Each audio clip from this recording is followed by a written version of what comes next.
Welcome into the Cowboys Report. It is rumors time, and we will begin with a trade rumor around David Njoku. I'm sure at least some of you have seen this, and there's quite a bit to unpack here, but I'm only going to give it the 1 star because I am Debbie Downey, and I am always here for you Cowboys fans. The report originated out of Cleveland, said Njoku wants to trade out. That's real.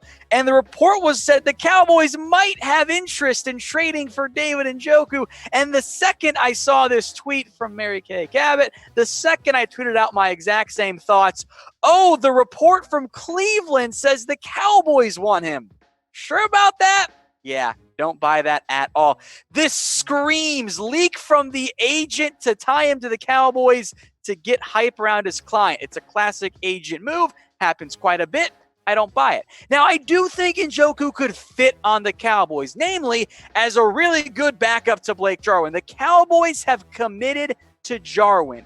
He is the number 1 guy, at least for this year. He is going to get a chance to, with Jason Witten gone, quite possibly double his production with what should be a very, very good and what needs to be very good Cowboys offense. I like Njoku.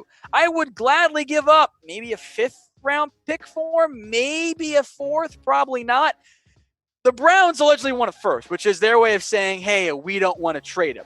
Now, if Blake Jarwin gets hurt at camp, I am going to change my tune, and I'm going to be all for going out to get Njoku or a Braid or an O.J. Howard. I do have interest, not at the current cost, because it just doesn't make sense to give up a premium asset for a guy that is probably going to be your backup tight end because you already committed to Blake Jarwin. So yes, I would have interest.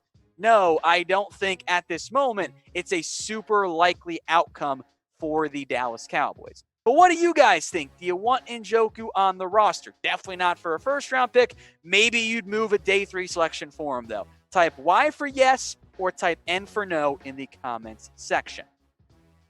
Now, we've told you guys about these Cowboys Stronger Together shirts and hoodies in the past. They are 30% off right now, though, for a limited time. And on top of that, all the proceeds go to the Salvation Army's COVID-19 Relief Fund. Bunch of sizes still available, 30% off at chatsports.com/CowboysStrong. I'll get that link in the comments and in the description for you guys. Let's talk defensive line now. Is Everson Griffen a better fit for the Dallas Cowboys than Jadeveon Clowney? It's a good debate, and it's firmly 2 stars. You can make an argument, though. And Dallas Morning News' John Owning did make that argument, namely that Griffen's a better pure pass rusher right now. As a bonus, he's likely cheaper. And with Tyrone Crawford on the roster, you don't necessarily need Clowney's run stopping as much. Now, just a quick note in general, the Cowboys have not yet really shown major interest in either of those guys. And with Randy Gregory still suspended, who knows when he'll get reinstated or what the update will be on that front. And with Alden Smith being a wild card, there is a need for a pass rusher.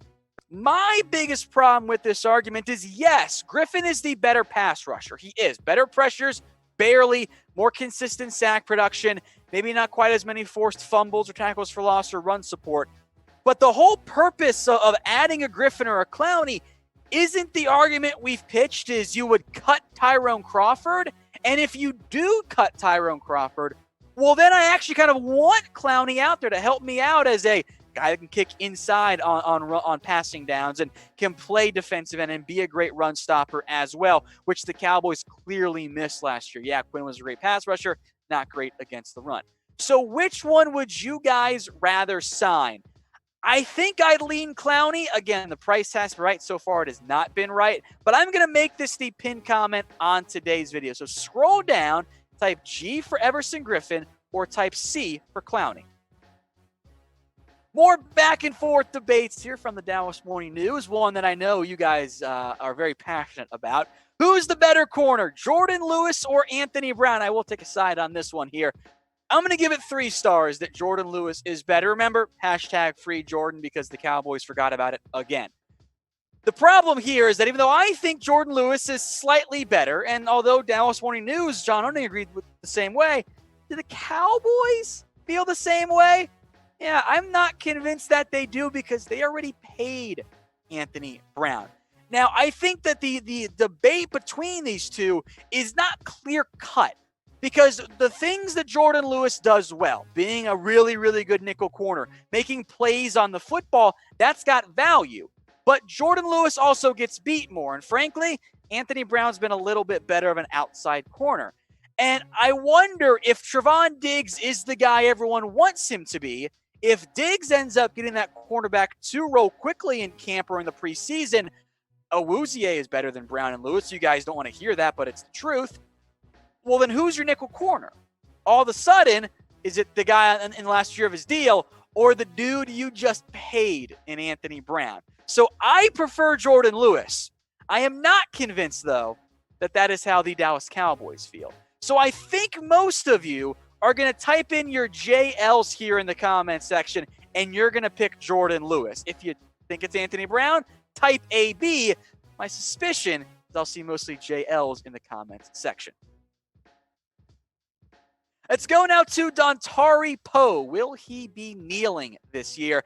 He says probably. That seems like 3 stars to me, which does set up an interesting potential issue between Dontari Poe and Cowboys owner Jerry Jones. Now, Poe has already come out and told Bleacher Report this, and he hasn't talked to Jerry at all. I hope he comes out and shows his support. You're an owner of an NFL team. You get what I'm saying? The majority of this team are the people that are being oppressed. So even if you're not going to be in the forefront, we need to know we have your support in that type of way. And I very much get where Dontari Poe's coming from here, especially on this part where he said he's likely to kneel. To be honest, if I did kneel, how could someone say they don't understand it for what it is? If you don't understand it, then you just don't want to know it. I think Poe is very accurate on that point. He also did make note, by the way, that Mike McCarthy and other coaches have spoken up in the Cowboys Zoom meetings to support Poe and to support other players, which is a good sign for the Cowboys in the locker room. And of course, the more important stuff outside of the football field.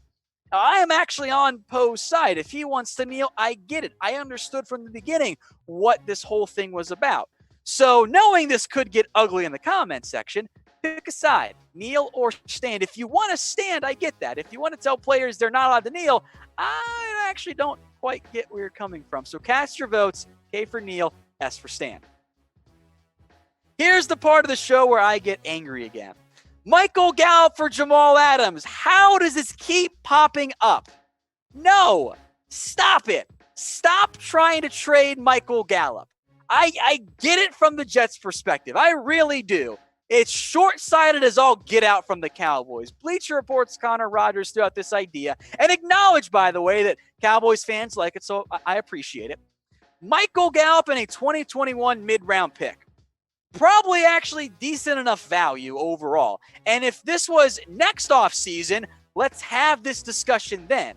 Right now, though, the Cowboys are the team that says no, and correctly so. It does make sense to the Jets. They are desperate for wide receiver help. And yes, the Cowboys have to give up value to get Jamal Adams. That's how it works. I would rather move the first because Gallup instantly is the number 1 receiver the Jets have been searching for. And you go, but Tom, the Cowboys have 3 receivers already.